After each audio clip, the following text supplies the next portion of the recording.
A primeira palavra que Deus trouxe ao meu coração para compartilhar com você é a pesca maravilhosa. Lucas capítulo 5, texto conhecido, muitas vezes Deus usou esse texto para falar ao meu coração e falar ao coração do povo dele em diferentes lugares do mundo.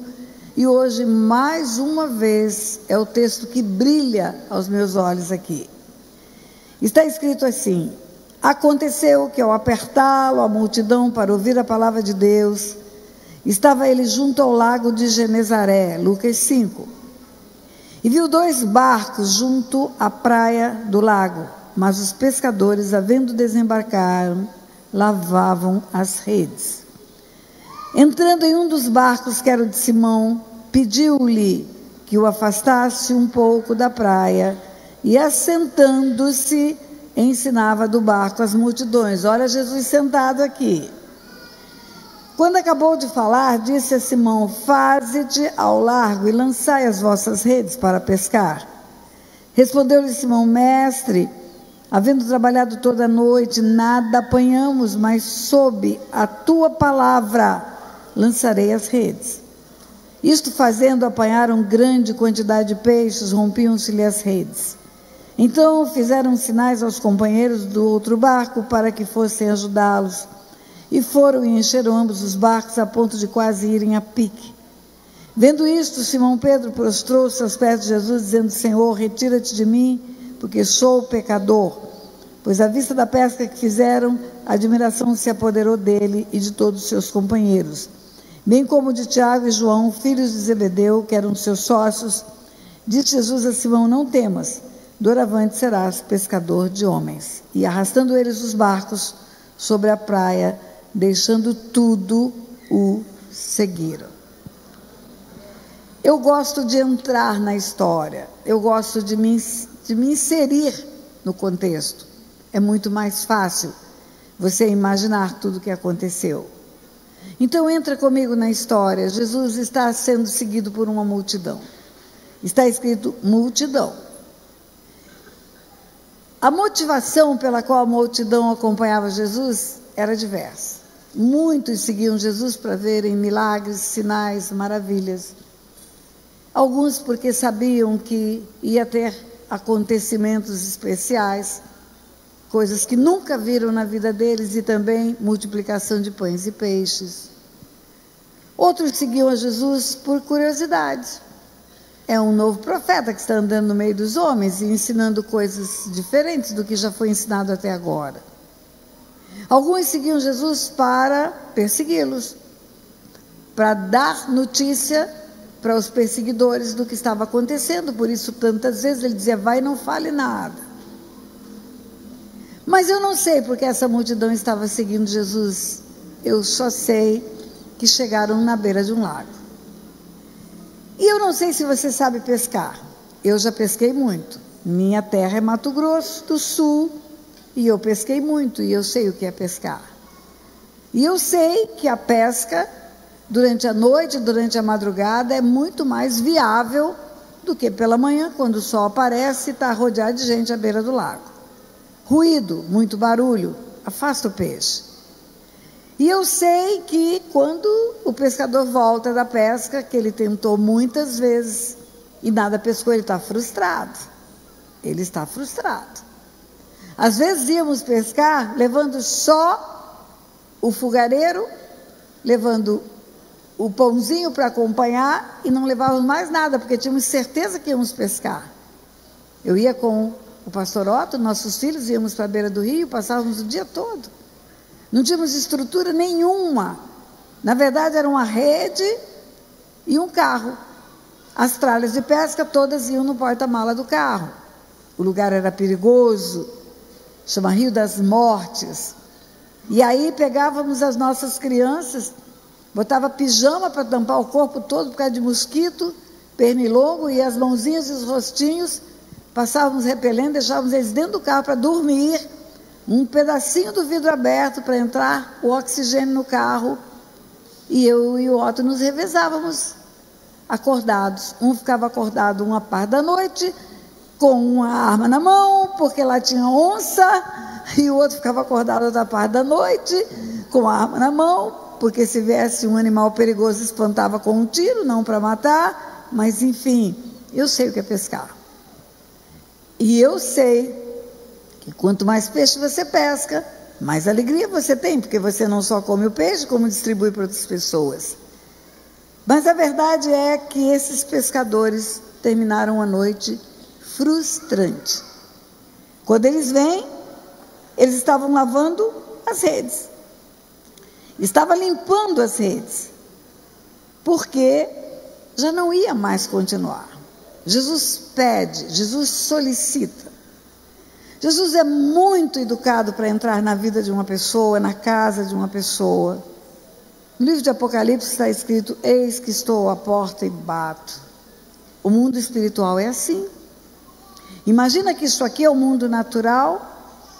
Imagina que portas conectam o mundo natural com o mundo espiritual, e são portas mesmo.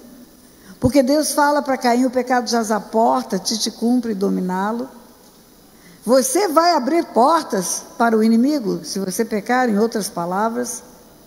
E também Jesus em Apocalipse: eis que estou à porta e bato. Se você abrir, eu vou entrar. Se é uma condição. Luz e trevas só entra na vida de uma pessoa, na casa de uma pessoa, por escolha dela, por decisão dela, livre-arbítrio. É o homem que escolhe a quem servir. Escolhei hoje a quem servir. É o homem que escolhe quem vai adorar. Deus não fez pessoas para serem bonecos adoradores, mas Ele procura adoradores que o adoram em espírito e em verdade.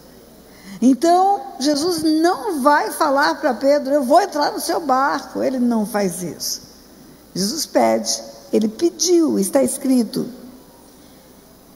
Entrando em um dos barcos, que era de Simão Pedro, pediu-lhe um favor. Por que ele queria um barco? Porque haveria um cenário propício, como se fosse um púlpito. Aqui eu estou e você está aqui na minha volta, e você está me enxergando porque eu estou à frente, o lugar é propício para isso. Seria assim no lago. Dentro do barco, afastado, a multidão que está à beira do lago vai enxergar com facilidade. É um pedido. E Pedro cedeu. Entrando em um dos barcos, que era de Simão, pediu-lhe que o afastasse da praia e ensinava do barco as multidões. O que ele ensinou? Não sei. Mas quando você acompanha Jesus e vê uma vez, e vê duas, e vê três, e vê quatro textos da palavra de Deus que mostram o agir dele, você vai ver que ele ensinava tudo. Ele ensinava os mistérios do reino dos céus através de parábolas. Falava coisas que pareciam historinhas triviais, historinhas comuns, coisas que pareciam que não tinham sentido espiritual, como por exemplo a parábola do filho pródigo. Mas tinha todo o conteúdo espiritual, tinha chaves espirituais. Um dia um discípulo pergunta para ele: por que o senhor fala através de parábolas?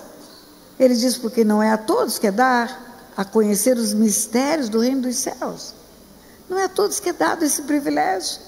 A vós eu explico. E ele ia interpretar para os seus discípulos os mistérios do reino dos céus. Mistério do reino dos céus são chaves espirituais. Quando você tem uma chave espiritual, você adentra por uma porta e você consegue entrar num lugar amplo, num lugar iluminado, cheio de cadeiras, som de excelência, som de qualidade, e tudo por uma chave que abriu aquela porta. Assim é no mundo espiritual.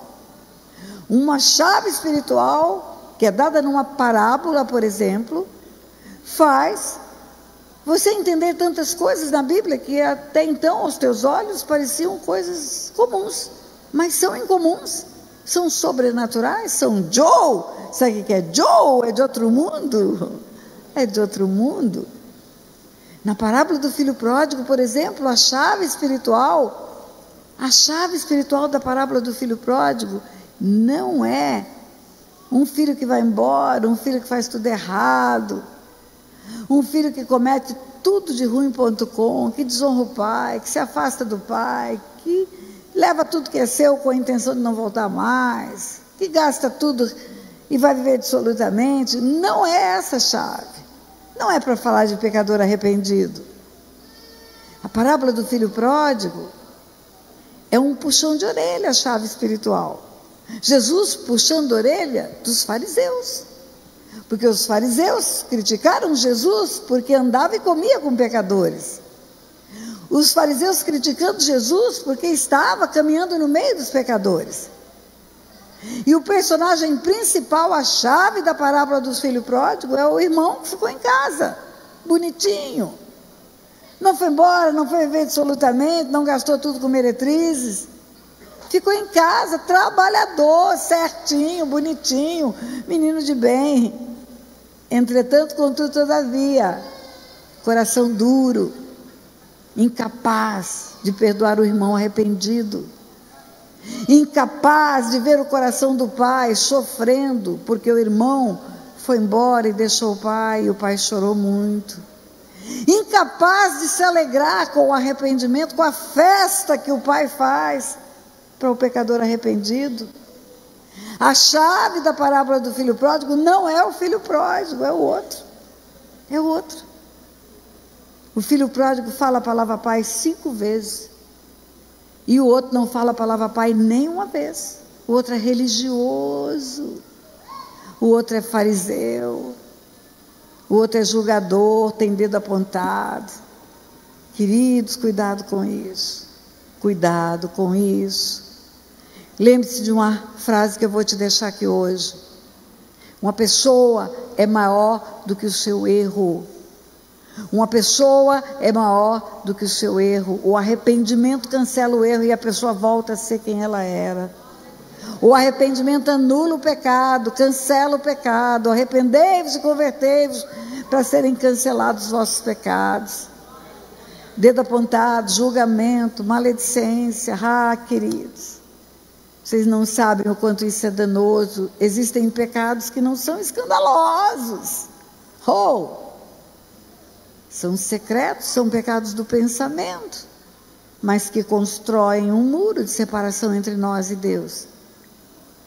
O filho pródigo arrependeu-se, voltou, e o pai imediatamente o recebe, mas o outro é melhor do que o pai, ele acha que ele é melhor do que o pai. Meu pai perdoa, mas eu não perdoo.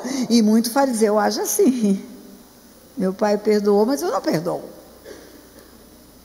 Essa é a chave da parábola do filho pródigo. O que Jesus estava ensinando no barco? Não sei, tantas coisas. Jesus ensinava relacionamento de família, mas ensinava relacionamento com o céu. Jesus ensinava princípios de honra. Jesus ensinava mordomia. Jesus ensinava fé. Ele ensinou tantas coisas. Eu não sei o que ele ensinou nessa tarde, nessa manhã. Não sei. Mas ele ensinou assentado e não sei quanto tempo também. Eu imagino Pedro dentro do barco, controlando o barco e ouvindo mais próximo do que qualquer um daqueles que estavam à margem. O privilégio de Pedro de estar aos pés do mestre. O privilégio de Pedro de estar bebendo na fonte ali. Depois que Jesus ensinou, quando acabou de falar, ele disse a Simão Pedro: faze-te ao largo e lançai as vossas redes para pescar. Mudou o tom. Não é mais um pedido, é uma ordem. Não é mais um pedido, não é mais um favor. Ele está dando um comando, uma ordem, dizendo para Pedro: faz isso. E Pedro tinha 2 opções: ou obedecer ou justificar a desobediência. O que Pedro podia fazer? Pedro podia dizer: Senhor, vamos fazer o seguinte, eu já lhe servi, fiquei aqui sentado no barco, segurei o barco, o senhor veio, pregou, todo mundo já ouviu, eu também já ouvi, agora eu preciso descansar. Pedro podia dizer assim: Jesus, o senhor entende muito de marcenaria, de carpintaria, de pesca, entendo eu. Não tem mais a menor possibilidade de pescar nada. Porque essa hora, com essa multidão, com o senhor falando aqui dentro da água, com esse tumulto todo, não vai ter peixe. Então, deixa-me ir embora, que à noite eu volto e aí eu vou voltar a pescar. Pedro podia dizer assim: olha, Jesus, o senhor viu que a gente estava lavando as redes? Vou contar uma coisa para o senhor, não peguei nada, nada. Todas as vezes que joga a rede é um esforço físico, é um cansaço, tem que trazer de volta, tem que enrolar essas redes e tem que soltar de novo. Eu já limpei as redes, só tinha garrancho. Agora o senhor vai me fazer desenrolar as redes e começar tudo de novo? Os meus braços doem. E eu não tenho esperança também de pescar nada hoje. Em resumo, pela tua imaginação, você pode criar 1000 respostas que Pedro poderia ter dado e não deu. Ele recebeu uma ordem: faze-te ao largo, agora coloca o barco mais a fundo. Estava na beirada ensinando as multidões, agora não é beirada, agora vai lá no meio do lago. E lançai, é uma ordem. Fazei, lançai as vossas redes para pescar. Resposta de Pedro: Senhor, havendo lançado as redes a noite toda, nada apanhamos, mas sob a tua palavra eu lançarei as minhas redes.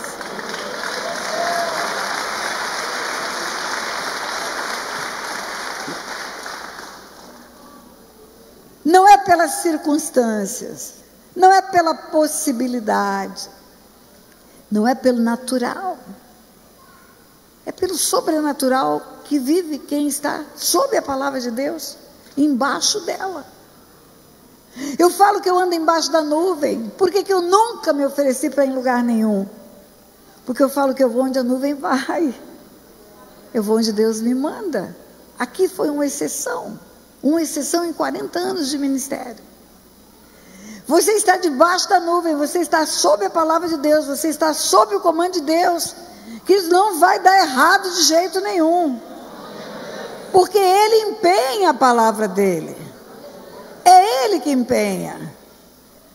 Eu vou te dar um exemplo. Ainda há pouco aconteceu o momento do ofertório aqui na igreja, ainda há pouco, imediatamente antes de subirmos ao púlpito. O que ele fala na palavra dele sobre o ofertório, sobre dízimos e ofertas? Fazei prova de mim, para ver se eu não vou abrir as janelas dos céus. Escute bem, igreja, escute bem. Ele não fala: vou abrir o bom negócio para você. Ele não fala: vou abrir o cofre do banco. Ele não fala: vai abrir o financiamento, eu vou abrir o dinheiro para chegar às tuas mãos. Ele fala: eu vou abrir as janelas dos céus. Janela dos céus, aonde estão as bênçãos aprovisionadas desde antes da fundação do mundo, nas regiões celestiais. Então, quando você obedece, quando Ele fala faz e você faz, você tem a recompensa da obediência. Ele abre as janelas dos céus. Eu não conheço uma única pessoa que é fiel nos dízimos e nas ofertas, que não tem bênçãos e bênçãos e bênçãos para contar, e não apenas bênçãos financeiras, mas bênçãos sem medidas, em todas as áreas da vida da pessoa. Deus é que me dá tudo, é dele que vem tudo. O que eu tenho que do céu não tenha sido dado? Tudo vem dele, tudo vem dele. Quando trazemos dízimos e ofertas no altar, o que nós estamos fazendo? Igual menino, igual criança que pegou dinheiro do pai e comprou um presente para o pai. Porque o menino não tem dinheiro dele mesmo, ele recebe do pai. E no dia dos pais ele vai lá e compra o sapato do pai. Mas o dinheiro ele tirou do bolso do pai dele, a mãe dele ajudou ele a pegar o dinheiro. Na verdade, ele tem tudo para nos dar, tudo. E quando ele diz: fazei prova de mim, ele diz: confia em mim, confia em mim. Por que eu preciso obedecer essa área da minha vida, que é a área financeira? Porque a igreja funciona na terra. O cabeça está no céu, o corpo está na terra, e esse corpo precisa de prédio, esse corpo precisa de estrutura física, esse corpo precisa pagar os aluguéis dos lugares onde são alugados os imóveis, esse povo precisa de coisas materiais. Então, é tirar da economia do mundo e trazer para a economia do reino. Quando você faz a entrega de dízimos e ofertas no gasofilácio, você vem entrar só num buraquinho? Não! Saiu da economia do mundo, entrou na economia do reino. Por isso que pode abrir janelas dos céus, do reino da luz. É por isso. É por isso. Jesus ensinou tudo. Jesus ensinou princípios de obediência. Eu faço o que o Pai manda eu fazer. O Pai trabalha, eu trabalho também. O que o Pai me manda fazer, eu faço. Querido, sabe como termina o Velho Testamento? Que antes que venha o grande e terrível dia do Senhor, Ele enviaria o profeta Elias para converter o coração dos pais aos filhos e dos filhos aos pais, para que ele não viesse ferir a terra com maldição. Deus está dizendo: eu ferirei a terra com maldição, se não houver a conversão do coração dos pais aos filhos e dos filhos aos pais. Presta atenção. Antes que venha o grande e terrível dia do Senhor, eu enviarei o profeta Elias. Não é reencarnação de Elias, não tem reencarnação na Bíblia. É o espírito profético de Elias. É o espírito profético que confronta Israel vivendo num tempo de pecado consentido, num tempo de Acabe e Jezabel, aonde o profeta fala: escolhei hoje a quem servis, a Deus ou a Baal. É esse o tempo. É esse o tempo em que Deus está falando que antes que viesse o grande e terrível dia dele, que é o julgamento final, que é a volta de Jesus, Ele enviaria uma voz profética, e essa voz profética está aqui, a igreja, falando de família, falando de conversão de pais aos filhos, falando de casamento, falando de família bendita, profetizando que filhos não serão gerados para calamidade. Essa é a palavra profética. Conversão dos pais aos filhos, dos filhos aos pais. Vivemos uma geração pós-moderna, onde o filho arrebita o nariz e fala: eu sei da minha vida, eu faço o que é melhor para mim. Mas o tempo do bença meu pai, bença minha mãe, é esse o tempo de Deus. É esse o tempo em que Deus quer trazer vida. Quando fala da profecia da vinda de Jesus, Isaías 61, fala da unção messiânica, que Ele viria para salvar, para curar, para libertar, e que seríamos chamados carvalhos de justiça, plantados pelo Senhor para a sua glória. Ele diz que nós edificaríamos cidades antigamente assoladas, arruinadas, destruídas de geração em geração. E nós seríamos chamados famílias benditas do Senhor. O projeto de Deus é esse. O projeto de Deus é família de paz, é família de bênção.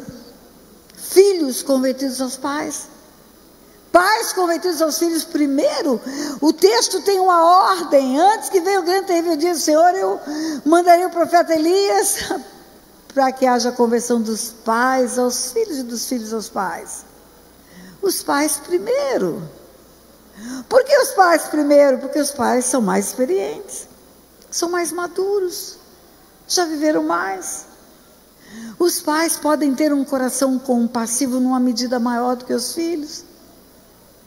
Quando eu escuto um pai falar: não quero saber do meu filho, foi embora, que se arrebente, eu penso: meu Deus, meu Deus.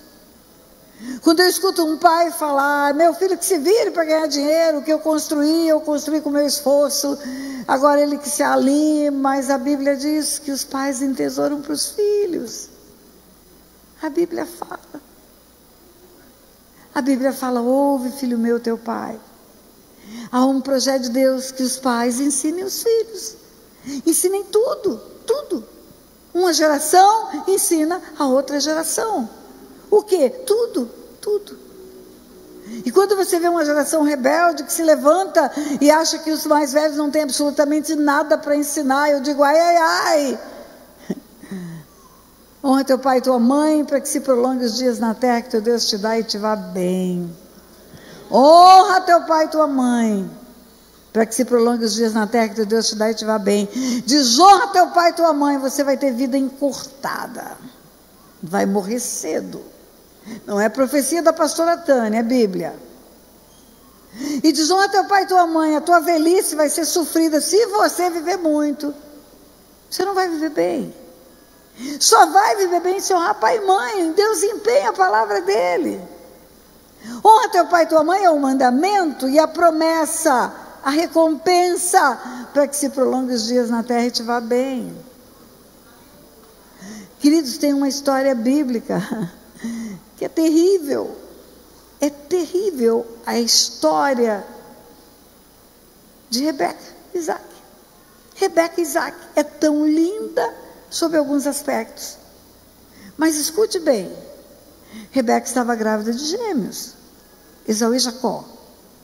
Rebeca sentiu um movimento diferente na barriga, porque aperta fígado, aperta baço, aperta pulmão, 2 meninos dentro do ventre, ela vai a Deus. E Deus fala para Rebeca, tem 2 nações dentro do seu ventre. Quando eu prego sobre aborto, e você precisa ouvir os meus vídeos no YouTube, assista um vídeo, aula 9. Aula 9 é um curso online que eu liberei essa aula no meu YouTube, no meu canal. Quando eu falo de aborto no YouTube, eu falo que quando uma mulher aborta, ela não aborta uma criança, ela aborta gerações. Se Rebeca tivesse abortado Jacó, teria abortado toda a nação de Israel, porque quem estava no ventre de Rebeca era Esaú e Jacó. Agora Deus anunciou para Rebeca alguma coisa. A Bíblia diz que Deus não fará coisa alguma sem primeiro anunciar aos seus servos, os profetas. Anunciou que na família de Rebeca haveria uma inversão. Ele sabia que o mais velho venderia a primogenitura, ele sabia o que aconteceria, porque Deus é um Deus onisciente, na onisciência ele vê o futuro, tem a presciência, passado, presente e futuro são a mesma coisa para ele. E Deus anunciou para Rebeca que haveria essa inversão nos filhos dela.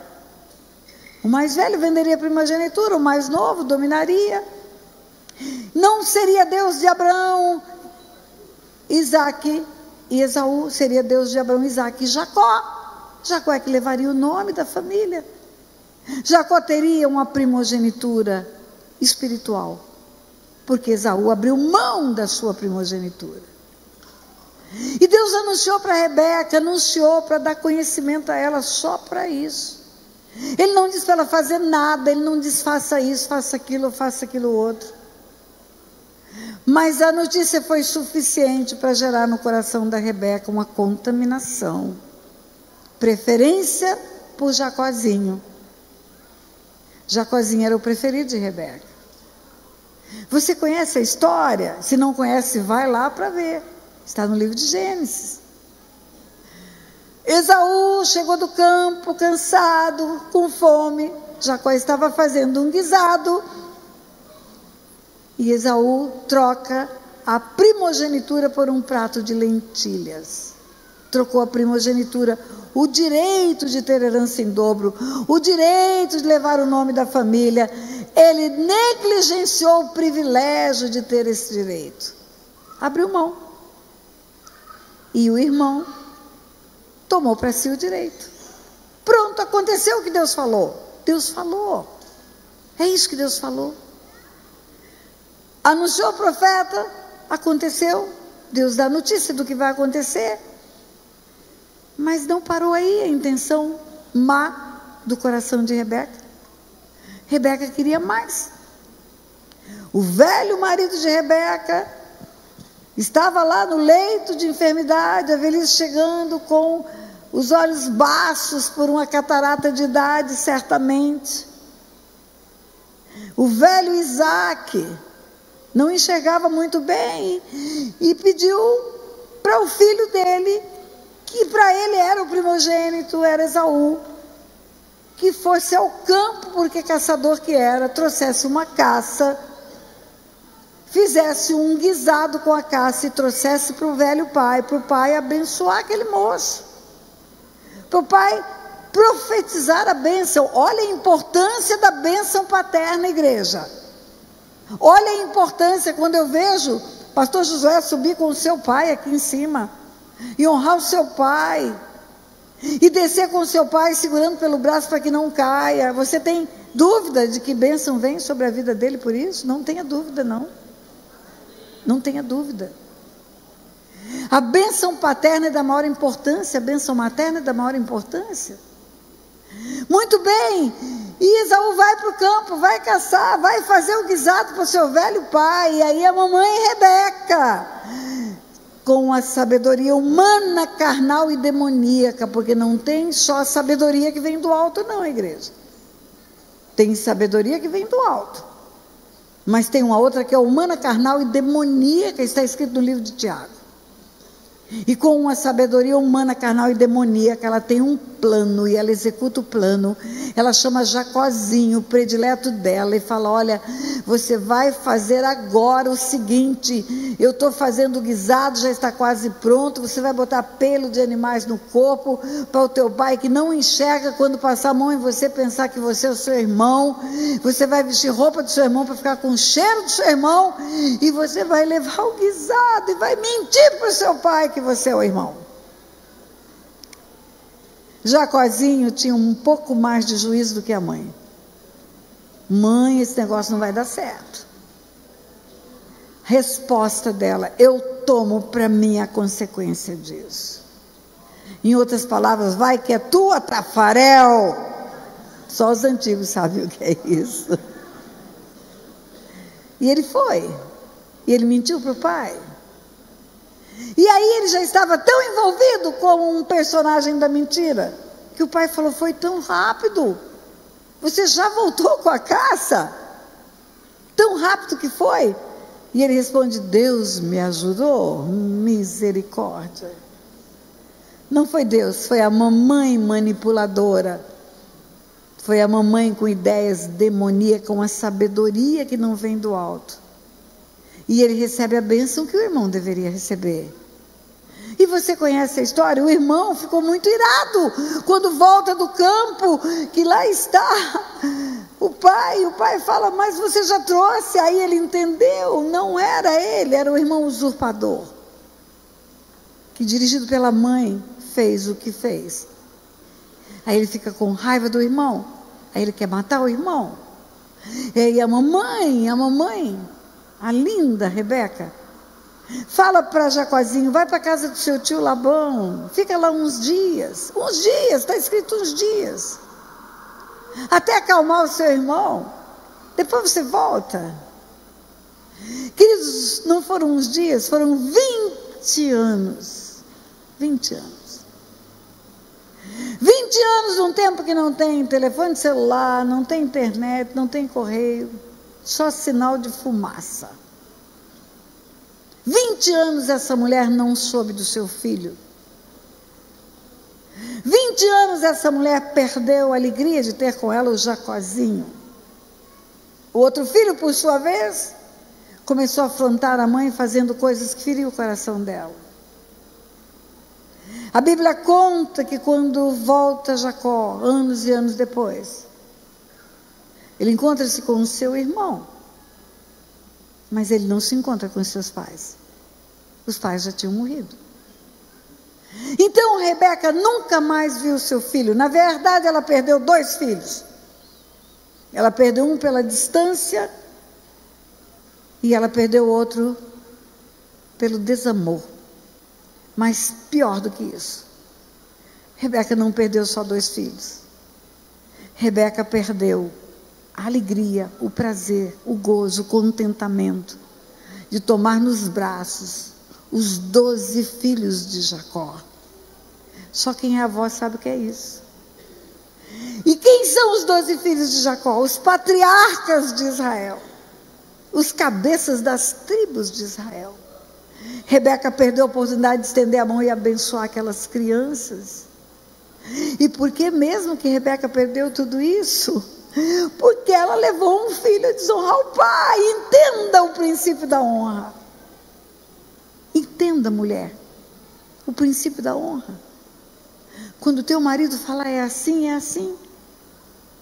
Quando o teu marido der comando, não queira tirar a autoridade dele para negociar com o teu filho. Você pode até ser advogada do teu filho, ir lá falar com o marido: meu amor, não é bem assim, vamos aliviar um pouco. Mas não fale com seu filho para desonrar o pai, para desobedecer. O princípio da desonra, da desobediência é o princípio de Lúcifer. O pecado não começou no Éden, o pecado começou no céu, porque houve uma rebelião, e a rebelião é desobediência. Tem muita gente, querido, escute o que eu vou dizer para você. Meu ministério é cura e libertação, você sabe disso. Você sabe que anos e anos e anos fazemos trabalho de cura e libertação, e às vezes atendemos uma pessoa, e ela passa por todo o processo que conhecemos, confessa pecado, desliga pecado, a igreja tem autoridade para ligar e desligar, a chave espiritual está na mão da igreja, a chave do reino dos céus foi entregue para a igreja, e a pessoa vai embora, e daqui a pouco ela volta e fala: não mudou nada na minha vida, pastora, está tudo errado. E o outro fez tudo direitinho, e a vida começou a ficar bem, a enfermidade foi embora, a família foi restaurada, tudo foi consertado. Por que deu certo para esse, não deu certo para esse? É o mesmo Deus, é o mesmo Espírito, é a mesma palavra, são os mesmos princípios. Tem alguma coisa que falta? E outro dia, conversando por telefone com uma pessoa que já tinha passado pelo Silk 1, 2, 3, 4, 5 vezes: pastora, ora para Deus mostrar para mim o que está errado. Naquela hora o Espírito Santo fala ao meu coração: ela é idólatra. Eu falei: mas espera aí, ela já renunciou a toda idolatria. E aí o Espírito Santo fala: ela não é só idólatra, ela é rebelde também. Aí eu tive que dizer: querido, o Espírito está me dizendo que você é rebelde, você é idólatra. Não, pastora, sou não. Sou não. Vamos conversar. Aonde Deus nos leva? Deus falando para Davi: não ore por Saul, não ore por Saul, porque Saul é feiticeiro, ele é rebelde, rebelião, é como pecado de feitiçaria. E fala ainda: ele é idólatra, porque a obstinência, a teimosia é pecado de idolatria. Então tem gente que é feiticeira, idólatra, e não sabe que é, porque a rebelião e a obstinação, que é teimosia, faz com que você tenha o mesmo status de um feiticeiro idólatra. Diga ai, ai, ai. Seu ai, ai saiu muito baixinho. Diga ai, ai, ai. Rebelião é não obedecer, é se levantar, é fazer o que dá na telha. E obstinação é teimosia.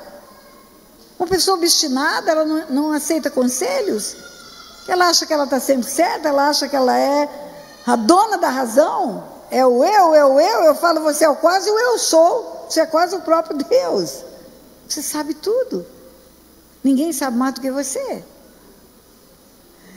Jesus ensinou tudo. No princípio da honra está contido tudo isso. Jesus ensinou o princípio da riqueza, da prosperidade. Ele ensina o princípio da abastança: buscai primeiro o reino dos céus e a sua justiça, e todas as outras coisas serão acrescentadas.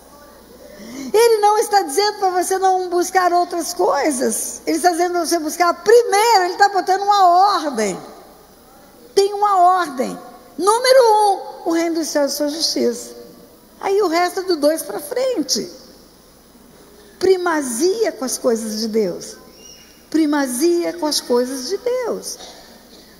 Você sabe que está escrito na Bíblia, em Jeremias: maldito aquele que faz a obra do Senhor relaxadamente. Como? Você tem uma empresa, a tua empresa, você dá excelência em tudo que faz. Você tem uma casa linda, tudo que você tem de bom naquela casa você arruma, você reforma a casa, você enfeita, compra toalhas novas, bota flores, faz tudo de lindo na tua casa. E aí Deus está dizendo: buscai primeiro o reino dos céus, primeiro aquilo que é eterno. Queridos, escute o que eu vou dizer para vocês. Tudo que há nesse mundo é passageiro.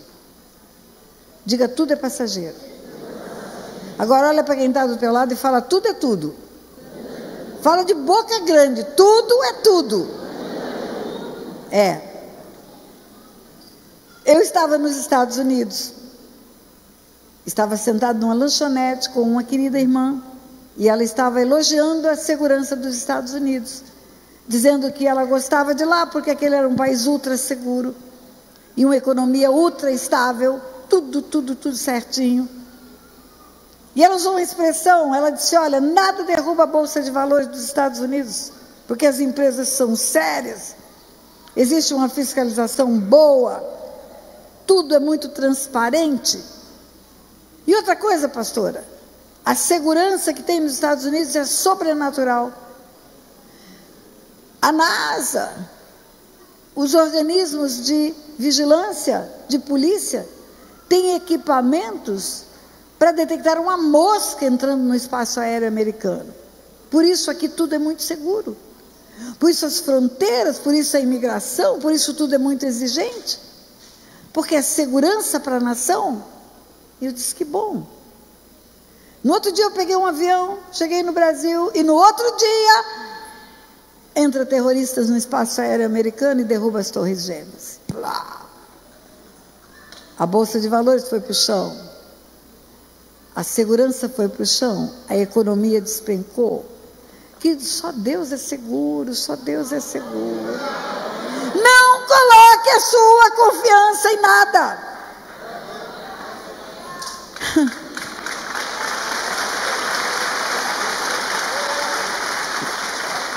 Não se glorie o rico da sua riqueza, não se glorie o forte da sua força, não se glorie o sábio na sua sabedoria, mas o que se gloriar, glorie-se em me conhecer e saber que eu faço misericórdia, justiça e juízo na terra, e disso me agrado, diz o Senhor.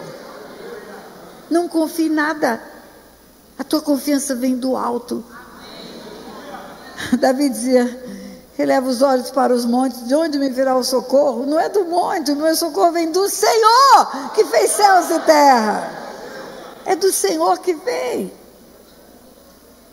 Queridos, quem podia imaginar, há 2 semanas atrás, que estaria vendo as cenas que está vendo na televisão, dos acontecimentos no Rio Grande do Sul? Quem poderia imaginar isso? Era imprevisível. Não é imaginável, não é plausível, por mais que tenham justificativas aqui e ali, mas nunca poderíamos imaginar isso. O controle do universo está nas mãos de um que está lá em cima. Não cai uma gota de chuva sem que ele permita. Ele põe reis, ele depõe reis. Ele dá o fôlego de vida, ele tira o fôlego de vida. Buscai primeiro o reino dos céus e a sua justiça, porque lá é o seu destino. É lá, é lá. Você está aqui de passagem. Você é passageiro, é forasteiro. Quando o homem morre, o corpo volta para o pó, a primeira morte, porque tem uma segunda depois. O corpo volta para o pó e o espírito volta para Deus que o deu. Volta. A palavra volta mostra que lá é a sua origem, lá é o seu destino. Eu volto para casa amanhã. Aqui não é sua casa, não. Você não é desse mundo. Você não é desse mundo. Olha para quem está do teu lado e fala, você é Joe. Fala, é Joe. É de outro mundo. É. Você está aqui de passagem. E quando você foca tudo na sua vida para as coisas do mundo, você acaba se perdendo no foco principal, que é a eternidade. Como você pode viver assim? Jesus ensinou tudo.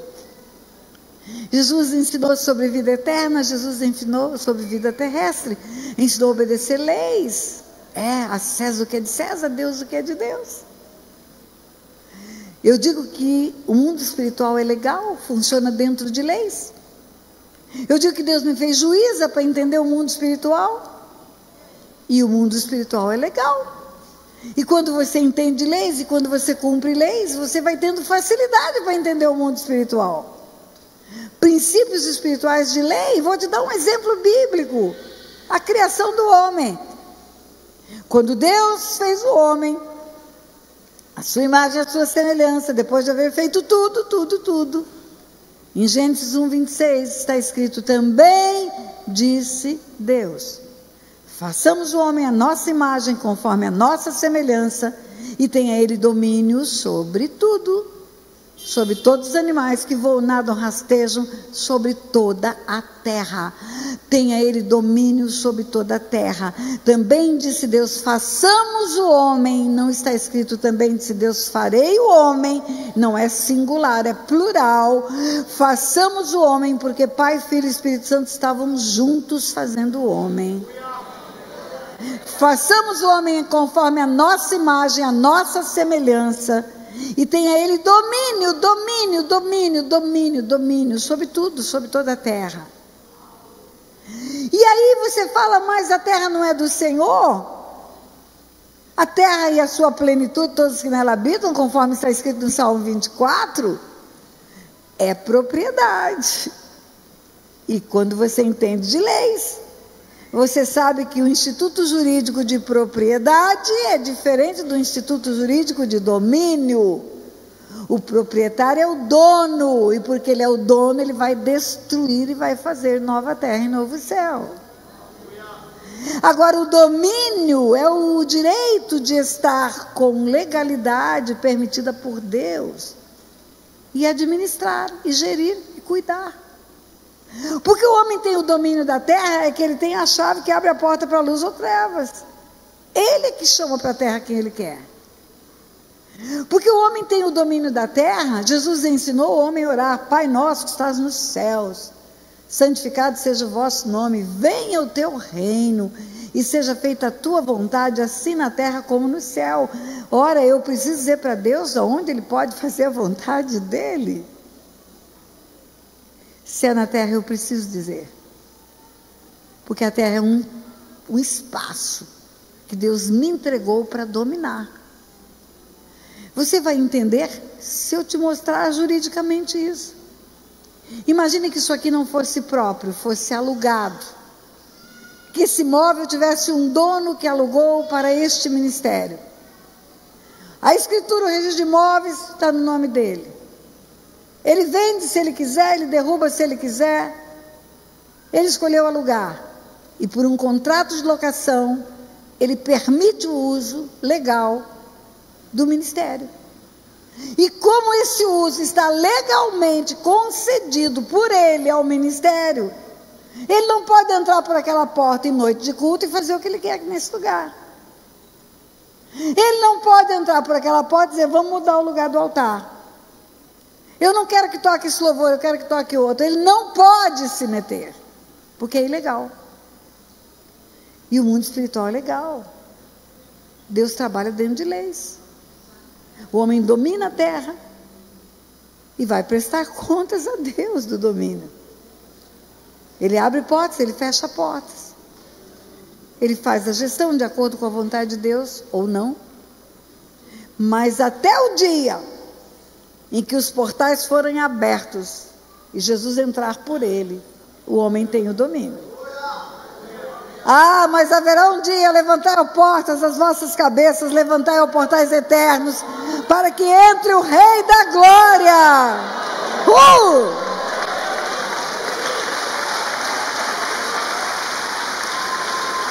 E a ele será dado todo o domínio, todo o poder, céus e terra. Não ficará mais nada fora do seu domínio. Mas Jesus ensinou tantas coisas. Agora escute bem o que eu vou dizer para você. Nós temos sempre muitos argumentos para não obedecer. Temos muitos argumentos para fazer o que dá na nossa cabeça. Senhor, eu não aguento mais. Eu vou desistir. Eu não quero mais saber dessa família minha. Pastor, não faça isso. Pastor, o senhor tem filhos. Pastor, não faça isso. Pastor, não deixe sua família, não deixe sua casa. Não, mas eu não aguento mais. A minha mulher rixosa. Pastor, lembra da mulher de Jó? Rixosa que era, mas Deus não deixou ele largar dela. Não faz isso. Ore para que Deus conserte sua mulher, interceda. Pastor, não faça isso. Eu não aguento. Ficou velha. Pois é, a Bíblia fala da mulher da mocidade. Então está falando com o marido de uma mulher velha. Não deixe a sua casa, não deixe a sua família. Não deixe seus filhos desamparados. Honre o nome desse Deus que te constituiu família. Você vai ter muitos argumentos para desistir. Muitos. Você vai ter muitos argumentos para desistir dos filhos. Vai ter muitos argumentos. Mas escute, Deus não trabalha com circunstâncias. Ele trabalha além das circunstâncias. José estava enfiado numa cova no meio do deserto. Aquela circunstância era de morte. Era de morte. Os irmãos jogam José na cova. Ali é lugar de chacais, serpentes, escorpião, é lugar de morrer. Mas Deus que é Deus, quando aqueles irmãos planejaram isso, Deus já liberou mercadores que vinham para resgatar José daquela cova. Se José apurasse os ouvidos, ia ouvir o trote dos camelos, paqueté, paqueté, paqueté, paqueté, paqueté. O socorro já estava vindo. Deus é socorro presente na hora da angústia. Na hora da angústia, não desista. Não desista. Não desista. Tão somente confie nesse Deus que tudo pode, que tudo faz e que tudo provê. E profetize a vitória. A boca tem poder de vida ou morte, a língua tem poder de vida ou morte. Não fale, não vai dar, não fale, não vou conseguir. Queridos, quem conhece a minha história no meu canal do YouTube, levante a mão aqui. Poucas pessoas. Eu convido você, convoco, porque eu sou juíza, eu vou mandar aqui. Eu convoco você aí para o meu canal do YouTube e assistir a minha história, do lixão de Aquidauana para o mundo, do lixão de Aquidauana para o mundo, a menina do lixo. Eu ouvi muitos anos da minha vida, você não vai dar para nada, você não vai chegar em lugar nenhum, você é burra. Eu cria naquilo. Porque palavra dita por autoridade, decreto dito por pai, por mãe, se torna verdade no coração de uma criança. Pai, mãe, olha para o teu filho e fala para ele, você é um tesouro, você é imagem e semelhança de Deus. Você é bênção nessa terra. Você é profeta que Deus mandou para essa geração. Você vai crescer e vai ser constituído profeta às nações. Diga para tua filha, você é linda, você é preciosa. Se você não abraçar o teu filho e não elogiar teu filho, o traficante vai fazer isso um dia. Se você não abraçar tua filhinha e não elogiar tua filhinha, o pedófilo vai fazer isso um dia. Tenha zelo pela herança que Deus te deu. E tudo isso está na palavra, queridos. Tudo isso está aqui. Princípios de perdão. Perdão, por que Deus desistiu de Saul e não desistiu de Davi? O pecado de Saul parece um pecadinho. Desistiu de Saul porque Saul desobedeceu um comando de guerra tão somente. E Davi comete adultério, homicídio, manipulação, mentira. E Deus não desistiu de Davi? E Deus desistiu de Saul? O profeta Samuel, o grande profeta Samuel, foi orar por Saul, foi interceder por Saul. Deus falou, não ora por ele que eu não vou ouvir tua oração. Ele é feiticeiro, rebelde, idólatra. Por quê? Porque na onisciência de Deus tem presciência, tem conhecimento prévio. No conhecimento prévio ele já viu o futuro. E no dia do adultério de Davi, ele já viu o arrependimento de Davi, já viu o pedido de perdão de Davi, e ele não desistiu de Davi, porque ele não desiste de um coração quebrantado.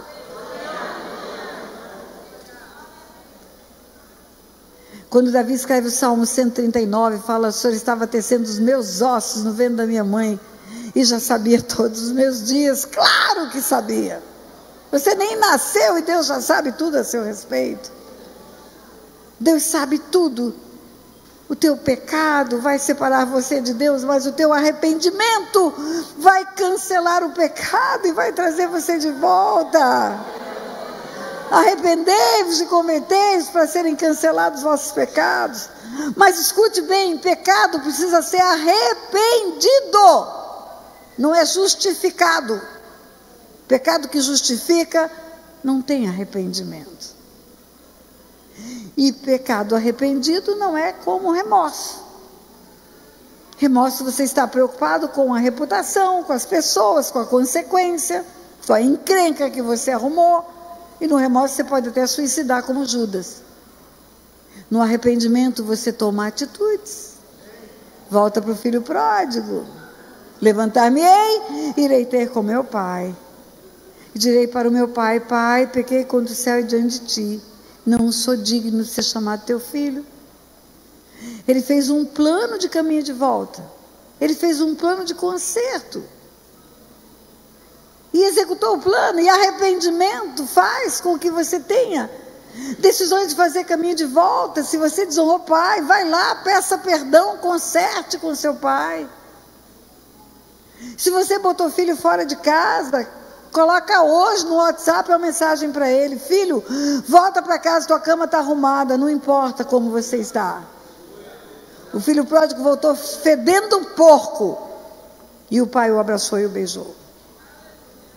Volta, meu filho, para a tua casa, aqui é o teu lugar. Se você conhece a história do Paulinho de Jesus é um apóstolo lá em São Paulo. O nome dele no tempo das ruas do travesti era Paulette. O papaizinho dele, pastor, Assembleia de Deus, ia para as ruas na madrugada buscar o filho, depois que terminava o culto domingo. Esse pai ia para as ruas procurar o filho, que estava só de sunguinha, se prostituindo nas esquinas de São Paulo. E ele botava o paletó em cima do filho e falava: filho, Deus tem um propósito na sua vida, vão voltar para casa. Nunca falou para aquele filho: você me envergonha, você é a vergonha da família. Vem para Jesus, meu filho, que tem cura e libertação para a sua vida. É isso que os nossos filhos precisam ouvir quando eles estão perdidos. É isso que eles precisam ouvir. O nosso coração tem que ser misericordioso, compassivo e amoroso. E o amor tem que ser a marca nossa. Jesus fala desse amor. Outra coisa que ele ensinou, não sei se ensinou nesse dia também. Ele diz: um novo mandamento vos dou. O mundo tem 10, mas eu vou te dar mais um. Ele está falando para os discípulos dele: que vos ameis uns aos outros, como eu vos amei. E nisto conhecerão todos que sois meus discípulos. Como ser discípulo de Jesus e não amar como ele amou? Como? Como ser discípulo dele, não ter a marca do amor? E como é que ele amou? Olha, não sei você, mas quando ele me encontrou eu era uma encrenca. E ele me amou. E ele me acolheu. E ele me abraçou. E ele me limpou. E ele me atraiu. E ele me deu honra. É assim que Jesus vê as pessoas. Na parábola do filho pródigo, ele é criticado porque come e anda com pecadores, mas é para isso que ele veio, é para isso que ele veio, é por causa disso. Ele ensinou tantas coisas. E quando você não abre mão de estar sob essa palavra, que é a palavra viva, eficaz. Eu falo que a palavra de Deus é como um leão. Se você for para uma jaula, para uma praça com uma jaula com um leão dentro, e você abrir a jaula e soltar o leão, você não precisa ajudar o leão, não. Ele faz o estrago que ele tem que fazer. Você só precisa soltar a jaula, soltar o leão. A palavra de Deus é assim. Quando você solta a palavra, quando ela é liberada, quando ela é recebida, quando ela é acolhida, quando ela é vivenciada, quando não é só palavras, mas é uma regra de fé e prática, quando não é só ouvinte, é praticante dessa palavra, a vida muda, é transformada. O leão da tribo de Judá entra, e o leão da tribo de Judá afasta o inimigo, coloca o pé no peito do inimigo, manda ele recuar, manda ele sair. É assim. Todo mundo gosta do Salmo 91, fica bonito aberto lá, no móvel da sala, páginas amarelinhas. Eu gosto também, é um salmo de promessa, mas eu gosto muito do Salmo 81, onde Deus diz: se o meu povo me escutasse, se Israel andasse nos meus caminhos, eu abateria o seu inimigo. Ou seja, não vai ter problema com o diabo, eu é que derrubaria o cão. E termina o salmo dizendo: eu o saciaria com o trigo mais fino e com o mel que escorre da rocha, o melhor da terra. A obediência gera recompensa, guarda essa frase. A obediência gera recompensa, a obediência gera recompensa, a obediência gera recompensa.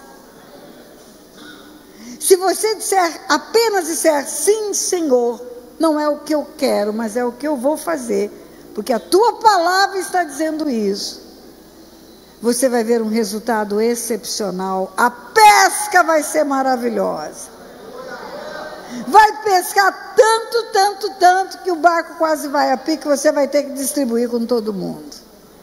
Vai ter que distribuir bênção, vai ter que distribuir provisão, vai ter que distribuir conselho, vai ser curado para curar os outros, vai ser liberto para libertar os outros, vai ser transformado para transformar os outros, vai ser rico para investir, vai fazer tudo.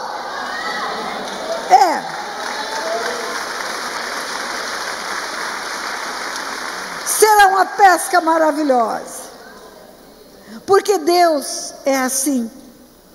Quando Ele dá uma ordem: lançai as vossas redes para pescar. Só isso, só faça isso, só obedeça. Só fique debaixo da palavra. Você vai ver, conte os dias, os meses e os anos que você vai viver a partir do dia que você resolveu obedecer. E compare com os anos que você andou pela sua própria consciência, pela sua própria decisão. Você vai ver a grande diferença que haverá na sua vida. Eu quero terminar lendo para você o Salmo 1. Bem-aventurado o homem que não anda no conselho dos ímpios. O conselho do mundo não serve para você, querido. O teu norte, o teu sul tem que ser a palavra. Lâmpada para os seus pés e luz para o seu caminho tem que ser a palavra de Deus. Continua o texto: nem se detém no caminho dos pecadores, nem se assenta nas rodas dos escarnecedores. Antes o seu prazer está na lei do Senhor, e na sua lei medita de dia e de noite. Ele come, ele bebe essa lei. A palavra de Deus é o alimento dele. Você come todo dia na sua vida, café todo dia, almoço todo dia, pois coma a palavra de Deus todo dia. Ele é como a árvore plantada junto à corrente de águas, que no devido tempo dá o seu fruto, cuja folhagem não murcha, tudo quanto faz será bem sucedido. E tudo quanto ele faz será bem sucedido. E tudo quanto ele faz será bem sucedido.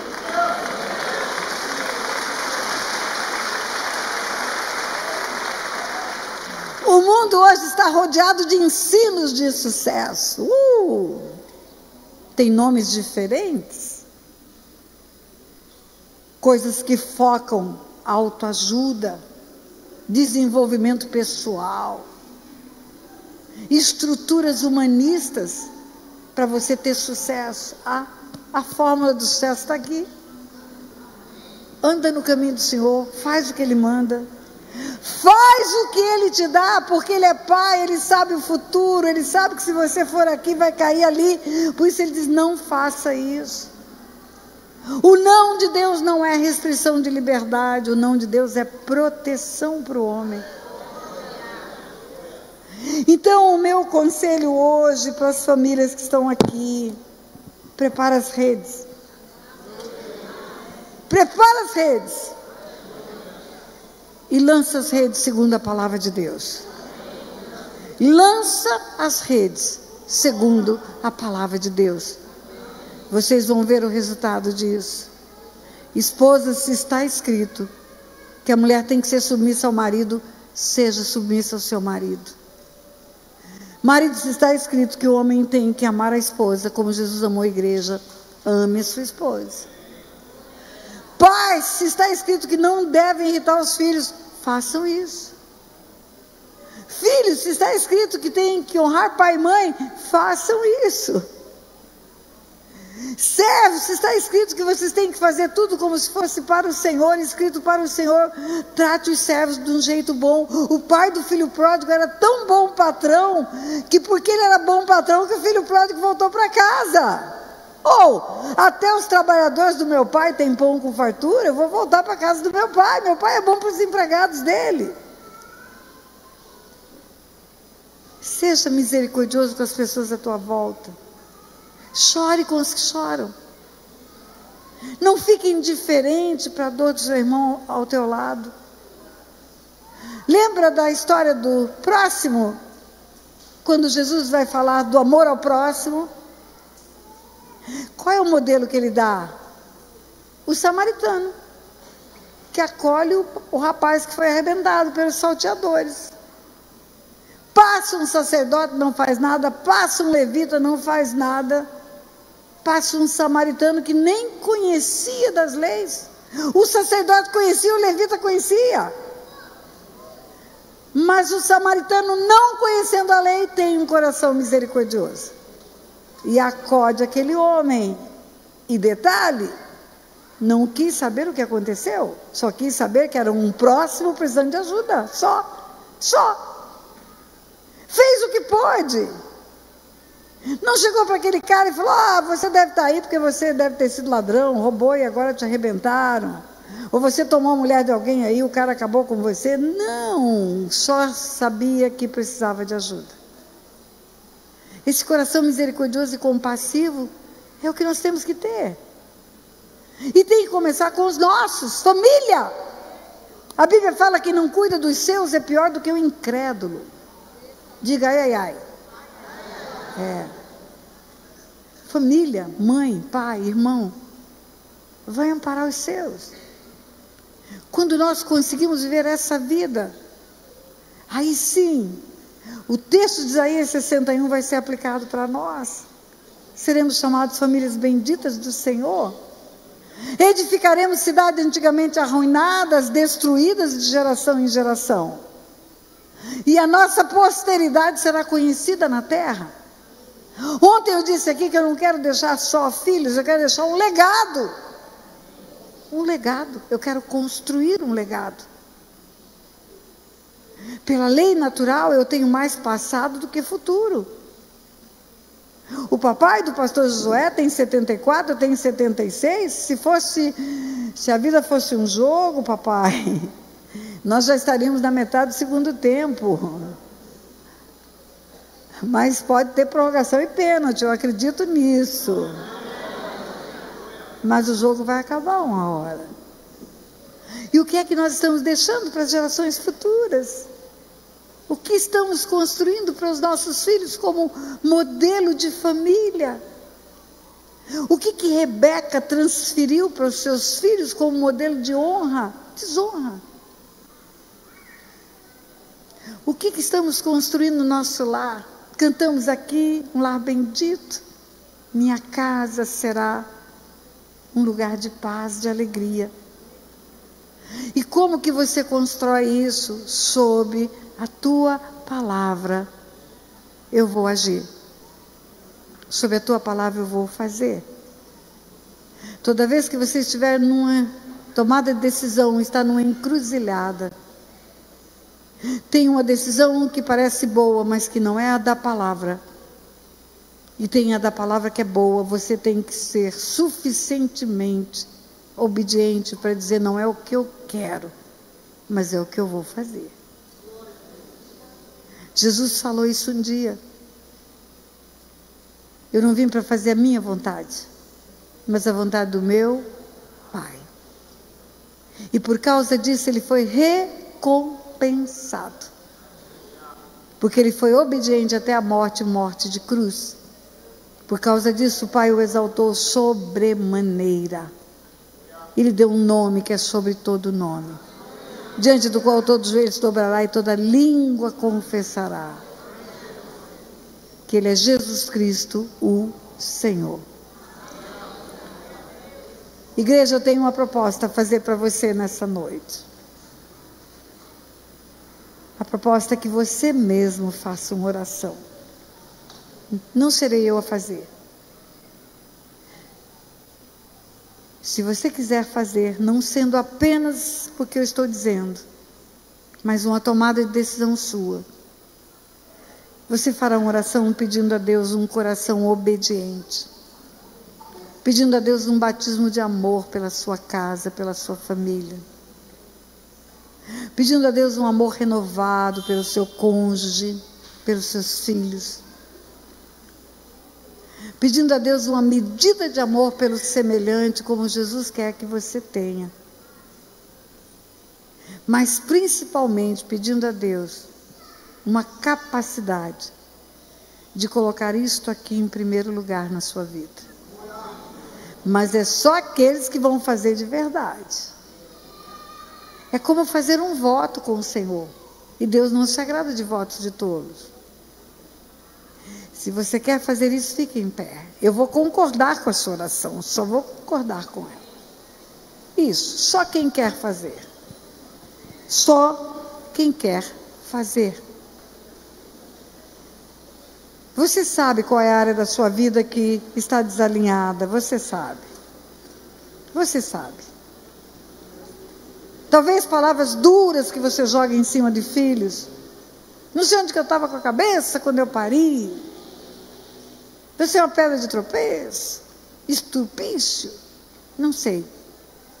Você sabe exatamente onde está fora do lugar. Não está em sintonia com a palavra. Você sabe, mulher, aonde tem estabelecido a insubmissão. É hora de voltar para o lugar certo. É fácil falar de submissão e não praticar. Mas eu quero dizer para você, a prática da submissão, ela traz um resultado tão espetacular. Não importa se for juíza federal, tem que ser submissa ao marido. Tem que ser submissa ao esposo, sim.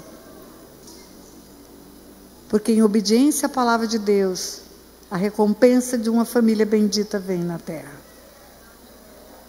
Maridos, eu não sei aonde está a necessidade do ajuste seu. Talvez a sua medida de amor pela sua mulher tenha sido grande, mas você nem externa isso, nem fala.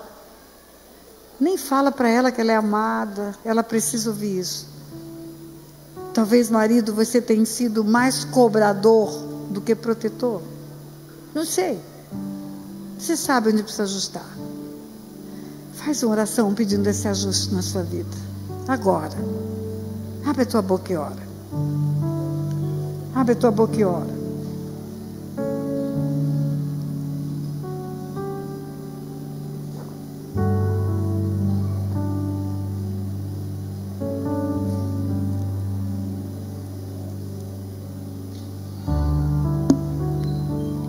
Ora pelos teus pais, pelos teus irmãos.